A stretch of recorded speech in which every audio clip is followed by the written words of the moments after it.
그리고 또 어디로 우리가 가면 될까요? 여기를 한번 봐주실까요? 네. 네. 저희가 아까 제가 이제 인공지능의 최종 목표가 있다면 AGI라고 말씀을 드렸잖아요. 범용 인공지능. 맞습니다. 범용 인공지능이 목표인데 그거의 그럼 기준을 뭐로 삼을 거냐는 거예요. 네네. 예를 들어 단순히 인간과 같은 대화를 할 수 있다는 걸로 기준을 삼아 봅시다. 네. 그럼 제가 생각하기에 이미 챗 GPT는 그 기준을 어느 정도 충족했어요. 예. 예를 들어 제가 전혀 상관없는 예를 들어 마우스랑 볼펜을 가지고 예. 키워드를 연결시켜서 문학 작품을 만들어 달라 아. 하면 GPT는 저희보다 더 빠르게 그럴듯한 문학 작품을 만들어 내거든요. 네. 텍스트 형태로. 네. 근데 그런 정도 수준의 GPT를 그러면 인간 같은 이제 인간 수준에 준하지 않는다고 평가를 할 수 있을까? 예. 저는 아니라고 보거든요. 이미 GPT는 인간에 준하거나 그 이상의 언어 생성 능력을 갖췄기 때문에 단순히 지금은 AGI 기준을 인간 같은 소통으로 봐서는 안 된다고 생각합니다. 단순히 그런 기준이었다면 이미 몇 년 전에 AGI 기준은 충족이 됐었어야 돼요. 그래서 저희가 고전적으로 이제 AGI를 판단하는 그런 방법론이 있거든요. 네. 그게 튜링 테스트라고요. 아, 네. GPT-4가 이제 튜링 테스트를 통과할 수 있을 것이다 라는 루머가 돌기도 했었어요. 그래서 네. 근데 튜링 테스트는 어떤 식으로 하냐면 제가 여기 앉아 있잖아요. 옆에 컴퓨터를 또 갖다 두는 거예요. 기계를. 네. 저도 키보드로 얘기하고 컴퓨터도 이제 키보드로 얘기하고 네. 블라인드 테스트 형식으로 맞은편에 사람이 앉아 있을 때 그 사람이 제가 얘기하는 거랑 이 기계가 얘기하는 거랑 분간할 수 있을까? 기계인지 사람인지. 약간 그런 단순한 형식인데 튜링 테스트에는 약간 핵심 질문 같은 게 있어. 공략 질문. 네. 너 자아가 있냐라고 물으면은 아. 기계는 대답하기 되게 힘들거든요. 예. 튜링 테스트에 초점을 맞춰야 될 건 사실 그런 튜링 테스트 통과 여부가 아니라 인간과 같은 대화가 가능한지 여부거든요. 아. 그것만 보자면 사실 튜링 테스트는 이미 통과를 할 수 있다는 거죠, GPT는. 그래서 제가 보기에 저희가 AGI 기준에서 더 초점을 맞춰야 되는 건 인간 본연의 영역입니다. 그게 바로 논리적인 추론이에요. 자, 딥러닝의 본질적인 이제 작동 원리를 한번 생각을 해봅시다. 네. 딥러닝은 아까 제가 가정치를 업데이트하는 방식으로 해를 찾는다 했잖아요. 네. 그러면 이건 사실상 패턴을 학습해서 그냥 단순히 가장 그럴듯한 GPT를 예시로 들면 특정 단어나 문장이 주어졌을 때 가장 그럴듯한 앞에 등장하기 가장 그럴듯한 확률이 높은 단어나 문장을 생성하는 거예요. 네. 그런 방식은 논리학적으로는 귀납 추론이라고 합니다. 귀납 추론은 다양한 데이터를 관찰함으로써 가장 그럴듯한 결론을 도출하는 방식을 의미합니다. 하지만 인간 본연의 영역이 뭐냐면 인간 본연의 영역은 논리적 추론입니다. 그리고 논리적 추론에 가까운 추론 논증은 논리학에서 연역 추론이라고 합니다. 가장 간단한 예시가 이거예요. 모든 사람은 죽는다. 네. 소크라테스는 사람이다. 소크라테스는 죽는다. 3단 논법이죠. 네. 그래서 이런 연역 추론에서 타당한 연역 추론이라는 게 또 있거든요. 타당한 연역 추론은 전제가 참이면 결론이 참으로 도출되는 제가 네. 아까 말씀드린 3단 논법 예시처럼 네. 그런 이제 추론 논증 과정을 의미하는데 이거는 논리 구조 그 자체를 중시하는 거예요. 이런 논리 구조를 추론하는 능력이 딥러닝은 본질적으로 없어요. 왜냐하면 논리 구조를 파악하는 구조가 아니라 그냥 패턴을 확인해서 그럴듯한 걸 도출하는 과정이잖아요. 네. 이건 귀납 추론에 가까운 방식이고 인간 본연의 영역은 이런 논리 구조로 추론을 하는 연역 추론에 가깝다는 거예요. 네. 그래서 사실상 GPT에서 저희가 주목을 해야 될 거는 GPT가 실제로 문제를 주어졌을 때 텍스트 형태로 이런 연역 추론이 필요한 문제를 주어졌을 때 해결하는 거를 좀 보여준다는 거예요. 범용적으로 언어를 학습시켰을 뿐인데 딥러닝의 본질의 한계를 좀 더 극복했다. 그런 관점에서 GPT를 좀 더 주목할 수 있는 거고 대신 GPT는 정말 어려운 문제가 주어지면 잘 해결을 못해요. 네, 개념을 조합하는 것까지는 잘해요. 예를 들어 제가 아까 말씀드린 것처럼 볼펜과 뭐 예를 들어 마우스를 조합해서 시를 만들어봐라 이런 개념을 조합하는 건 잘하지만 특정 논리적 추론이 필요한 문제를 주어졌을 때는 이거를 정말 다 풀지 못한다는 거예요.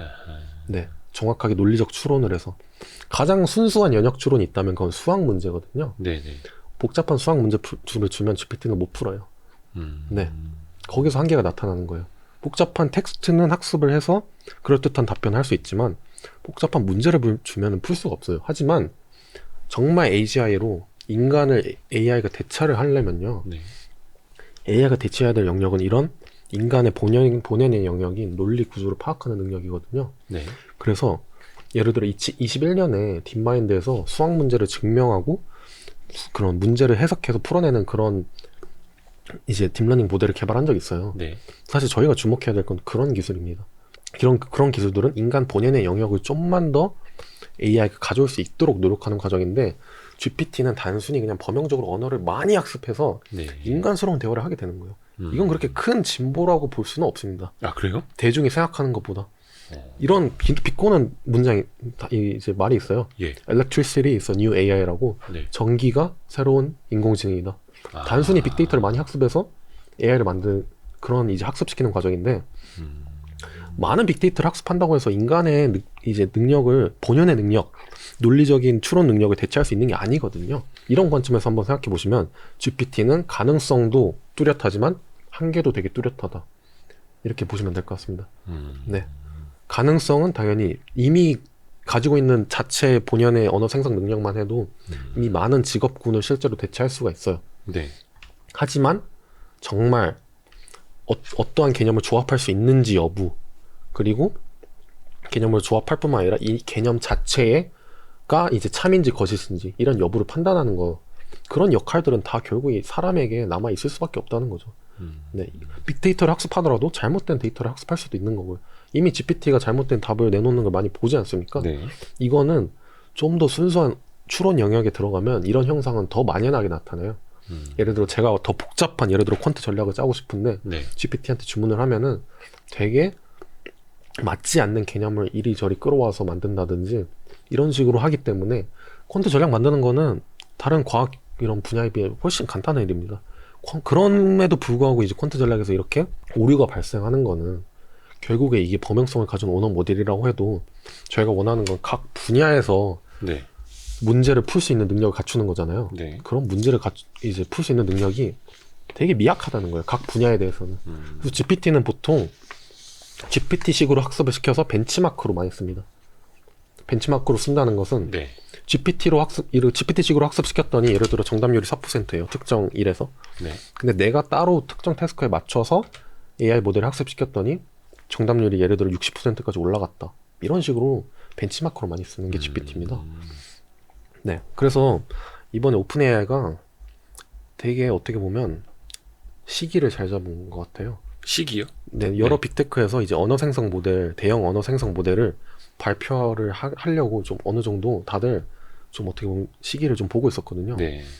각을 재고 있었는데 오픈 AI는 그 판단을 좀 빨리 한 거죠. 2주 만에 결정을 내리고 2주 만에 이제 학습을 해서 바로 내놓은 거라고 볼 수 있겠는데 대중이 근데 너무 놀란 거예요. 사실 이런 이제 GPT 같은 모델은 이미 버전이 있었잖아요. 지금 3까지 나왔고 3.5까지 나왔는데 네. 이전 버전에 다 이미 오픈 소스로 풀려서 개발자들은 다 볼 수 있었어요. 어느 정도 성능이 충분히 보인다는 걸 다 확인할 수 있었는데 대중은 몰랐잖아요. 이거는 웹페이지로 이렇게 모델을 쉽게 대중이 다 쓸 수 있게끔 네. 풀어놓으니까 당연히 놀랄 수밖에 없는 거죠. 네. 벌써 AI가 이렇게 내 자리를 대체할 수 있을 정도로 성능이 발전했단 말이야? 네. 라고 당연히 느낄 수밖에 없는 거고 시장의 반응은 당연히 뜨거울 수밖에 없는 거죠. 네. 근데 사실상 한계는 어느 정도 명확하다. 가능성도 뚜렷하지만 한계도 명확한 게 맞습니다. 네. 그러면 챗 GPT가 버전 뭐 2.0, 3.0에서 3.5까지 왔는데 그 사이에 그럼 달라진 거는 아까 파라미터 그 변수의 어떤 수도 있는 거고 네. 어떤 이거를 이제 결국은 채팅이니까 네. 언어로서 얘가 말해주는 그 능력인데 네네. 그것 또한 정교해졌다. 이렇게 진화됐다. 이렇게 표현하면 되는 거예요. 맞습니다. 오픈 AI 같은 경우는 사람 좀 더 아까 제가 강화학습 개념 말씀드렸잖아요. 네. 강화학습의 목표 함수는 리워드, 이제 페널티다. 보상이랑 벌점이다. 네. 근데 오픈 AI 같은 경우는 이 목표 함수를 어떻게 설정했냐면 강화학습을 통해서 이제 인간에 좀 근접한 인간 같은 답변을 하면 리워드를 주고 네. 기계 같은 답변을 하면은 페널티를 줍니다. 물론 뭐가 인간 같은지 뭐가 이제 기계 같은지의 이제 기준은 그걸 판단한 알고리즘을 별도로 마련해 놨겠죠. 이런 식으로 별도의 추가적인 학습을 거쳤기 때문에 오픈AI 이제 GPT 같은 경우는 조금 더 자연스러운 대화를 할 수 있다. 잘 보시면 이거 위트, 재치의 개념도 알아요. 문학 작품을 만들거나 뭘 하거나 할 때 네. 되게 재치가 있습니다. 이게 되게 네. 어떻게 보면 되게 참 잘 만든 그런 챗봇이라고 볼 수 있죠. 어떤 게 다큐고 어떤 게 코믹이고 네네. 이런 것도 이제 구분을 할 수가 있는. 근데 말할 때 보면 되게 재밌게 해요. 얘가. 네. 약간 요게 이제 그 데이터가 입력이 된 게 2021년 것까지의 데이터다라고 네. 이야기를 하더라고요. 네네. 그럼 요거는 그 우리가 제5원소라는 혹시 영화 보셨나요? 저는 안 봤습니다. 아 그래요? 네. 그 밀라 요요비치가 네네. 외계인가 미래인가 어디서 와가지고 네. 이제 컴퓨터로 이제 인터넷을 보면서 네. 몇 분 만에 세계 역사부터 세계에서 이거를 다 학습을 해요. 네. 근데 그런 것처럼 네. 그냥 인터넷에 다 널브러져 있는 것들을 네. 뭐 오픈 AI가 챗 GPT에게 학습을 시킨 건지 네. 아니면 입력된 것만 어떻게 그 안에 들어 있는 건지 네. 그거는 어떻게 따져봐요? 기본적으로 아까 제가 안 좋은 데이터는 배제를 한다고 말씀드렸잖아요. 네. 질 안 좋은 데이터를 학습시키기 위해서 기본적인 필터링 작업은 당연히 들어갑니다. 필터링은 누가 해요? 그거는 이제 예를 들어 약간 광고가 많은 블로그 포스트 아. 그런 느낌은 다 이제 다 잘라주는 거죠. 네네네. 네, 그런 식으로 걔네도 나름의 다 필터링을 하는 거죠. 네. 특정 소스는 배제를 한다든지 홈페이지는 네. 네, 그런 식으로 가공을 조금 더 전처리를 잘 해줘야 돼요. 아, 네. 그런 전 처리를 하고 네. 그러면은 뭐 사이트 어떤 데 가서 배워. 그럼 네. 얘가 거기 가서 학습을 하고 있는 거예요? 일단 모든 데이터를 일단 다 수집을 해야죠. 수집을 한 다음에 또 모아서 학습시켜야 됩니다. 아, 따로 그런 뭐 어떤 말뭉치라든지 네. 이미지라든지 네. 그런 데이터들을 모아서 따로 넣어주는 약간 네. 그런 개념이에요? 그죠. 이제 모아서 한 번에 학습을 시켜야 되니까 이게 어떤 사전 학습을 좀 개념을 간단하게 설명드릴게요. 자, 여기서 이제 사전 학습의 개념이라는 게 이런 거예요. 그래서 네. 다시 21년으로 바꿉시다. GPT가 네. 21년까지 학습을 했으니까요. 네. 뭐 예를 들어 2000년에서 21년까지의 데이터를 학습을 했다고 치면요. 네. 여기에 최적화된 거예요. 아하. 자, 그러면 저희는 이 직선을 가지고 앞으로 이제 X를 입력했을 때 Y를 출력을 할 거예요. 네. 그러면 예를 들어 21년 이후니까 예를 들어 뭐 21년 7월 21일에 X 값을 넣어요. 그 X 값이 이거예요. 네네네. 그러면 아하. 저희가 생각하는 적정 삼성전자의 수익률은 여기 위치하겠죠. 네. 이런 식으로 사전 학습됐다는 거는 특정 구간에 맞춰서 모델을 최적화시켜 놓고 그걸 뽑아서 알려주는. 네, 그거를 저장시킨 다음에 네. 나중에 예측을 할 때나 아니면 특정 원하는 출력을 하기 위해서 저장을 시켜놓고 그걸 계속 사용을 하는 거예요. 근데 그래서 GPT는 근데 저희가 원하는 건 가장 최신 데이터에 맞춰서 계속 업데이트 되는 거겠죠. 네. 네. 이거를 단순히 18년 이제 21년까지의 데이터가 아니라 뭐 데일리든 뭐 일간이든 주간이든 계속 업데이트를 시켜서 이 회기 직선을 바꾸고 싶어요. 계속. 네. 근데 이렇게 하는 건 GPT의 경우는 비용적인 문제가 아주 크게 발생하겠죠. 이미 학습 시간이 되게 오래 걸리고 비용도 많이 걸리기 때문에 네. 이렇게 하나하나 다 학습을 시켜주기 어려운 거예요. 네. 사전 학습은 그래서 하는 겁니다. 많은 용량을 한 번에 학습을 시켜서 이걸 저장해서 쓰자는 거예요. 필요할 때마다 업데이트를 하는 식으로 그래서 뭐 연간으로 한다든지 이런 식으로 계속 업데이트를 어느 정도 해주는데 그거를 주기적으로 해줄 수 없는 거죠. 이렇게 큰 모델 같은 경우는. 그 뭐 주간 단위로 할 수도 없고. 네. 이렇게 퀀트적인 전략은 초 단위로 할 수 있죠, 사실상. 근데 GPT 같은 대형 언어 모델은 네네. 사전 학습을 시킨다. 근데 굳이 이거를 사전 학습으로 선형 회귀로 비유를 하자면 이렇게 특정 구간에 맞춰서 그린 다음에 이 직선을 앞으로 21년 이후에 적정 삼성전자 수익률을 구하기 위해서 사용한다. 이렇게 보시면 될 것 같습니다. 네. 그 부분은 그럼 추론이 되는 거예요? 21년 이후. 그거는 21년 이후요. 네네네. 추론- 그러면 이제 아. 그것도 결국은 네네.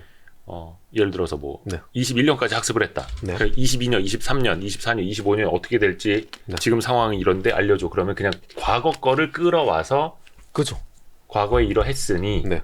이렇게 될 것 같습니다. 이런 식으로 하는. 맞아요. 그래서 아까 제가 말씀드린 거와 마찬가지로 결국에는 이제 정확한 해를 구하는 과정이 아니에요. 이제 모든 AI는 네. 그냥 과거의 기준으로 이렇게 학습을 쫙 시켜놓고 음. 과거에는 이랬으니까 다음에는 이럴 것이다 할 때 좀 유용한 툴로 활용을 하는 거죠. 네. 그 최신 데이터 이제 업데이트라는 거 말씀해 주셨는데 우리가 뭐 그냥 네. 기업들이 내놓은 앱 같은 거는 뭐 한 달에 한 번도 업데이트 할 수 있고 하기는 한데 네네. 이거는 이제 그게 어렵다는 거잖아요. 원체 방대하니까. 네, 그거를 이제 뒷받침해주기 위해서는 기술적으로 반도체의 이제 발전이 좀 많이 필요하죠. 지금은 처리 속도도 필요하고. 네, 처리 속도가 GPU라는 이제 병렬 예. 현상 이제 기법 엔비디아의 그 예. GPU 모델을 활용하는데 거기도 이제 한계에 부딪힌 거죠. 그럼 앞으로는 더 진보된 이제 칩이 필요한 거고 네. 그런 과정에서는 결국엔 반도체 수요는 계속 증가할 것이다. 라고 보시면 되겠습니다. 이게 GPT는 한계가 명확하잖아요. 한계가 명확하다는 것은 한계를 뚫을 수 있는 어느 정도의 기술적 뒷받침이 반드시 필요하다는 것이고 네. 이런 관점에서는 반도체 수요는 증가할 수밖에 없습니다. 네.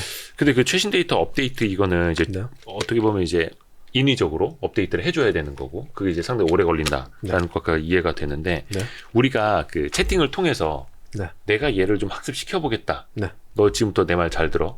잘 기억해. 딴 사람이 이거 똑같은 거 물어보면 대답해 줘야 돼. 네네. 라고 제가 한 열흘 전에 네. Y스트릿이 뭐야 물어봤거든요. 네네. 모르더라고. 근데 오늘 네. 다시 들어가서 Y스트릿이 뭐야 그러니까 답변을 했어요.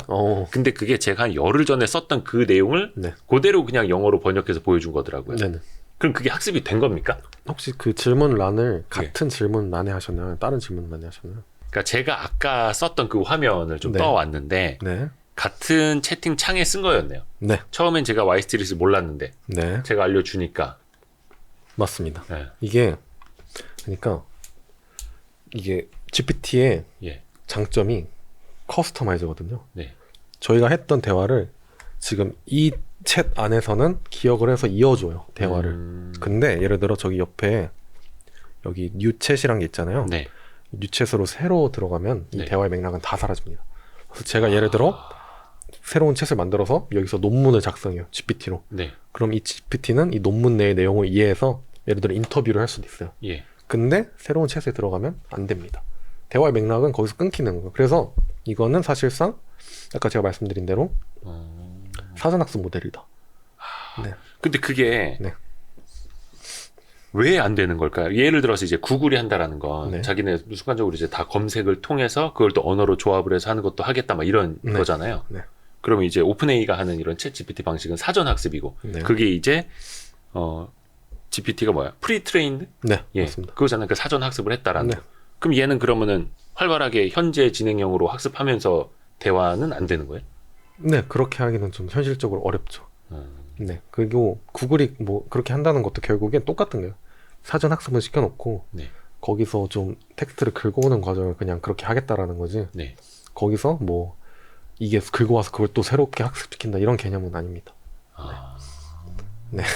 이게 되게 미묘해서 헷갈리실 수 있어요. 그러니까 아니 뭐 하다못해 인터넷 네. 뭐 저기 위키백과나 이런 데도 다 네. 새로운 집단 지성을 올려놓는데 근데 얘는 그게 안 된다. 그죠. 네. 아, 그래서 사전 학습을 통한 인공지능 채팅 맞아요. 요 정도로 우리가 정의를 내리는 게 좋겠네요. 맞아요. 그냥 간단하게 그냥 기계예요. 예를 들어 뭐 이 뭐 드래곤볼의 인조인간 뭐 3호라고 치면은 얘는 2000년에서 2015년까지의 정보밖에 몰라. 네네. 이거예요. 그냥 얘는 그러면 모든 대답을 그 기준으로 하는 거죠. 그리고 이제 딥러닝 과정에서 저희가 또 아까 말씀드린 최적화 과정에서 제가 하이퍼 파라미터 좀 어려운 용어인데 그냥 모델을 최적화시키기 위해 사람이 임의로 정하는 변수라고 보시면 돼요. 네. 이 변수를 수정을 하면 네. 사실상 모델은 다시 학습시켜야 되거든요. 예. 그래서 사전학습 모델은 그래서 비용을 계속 지출할 수밖에 없는 구조기 때문에 예. 한 번 만들 때 좀 잘 만들어야 되고 그리고 이 비용을 감소시키기 위해서는 기술적인 발전이 좀 뒷받침돼야 된다. 네, 이렇게 말씀드릴 수 있을 것 같습니다. 그러면 뭐 이제 4.0이 되면 뭐 네. 파라미터 그 변수 값이 1조 개를 넘어갈 거다 하는데 아마 그거는 루머일 겁니다. 루머야? 네. 그러면 몇 개나 되려나? 뭐 아무튼 그거는 네네. 발표가 되겠습니다만. 네. 뭐 하는데 5천억 개의 변수를 만들면 그동안에 1750억 개의 변수를 바탕으로 학습이 되어 있던 건 날아가는 거야? 포맷되듯이? 다시 학습해야죠. 다시 학습을 해야 된다. 네. 야, 돈이 많이 들겠네. 그럼 뭐 하여튼 우리가 걱정할 거는 아니고.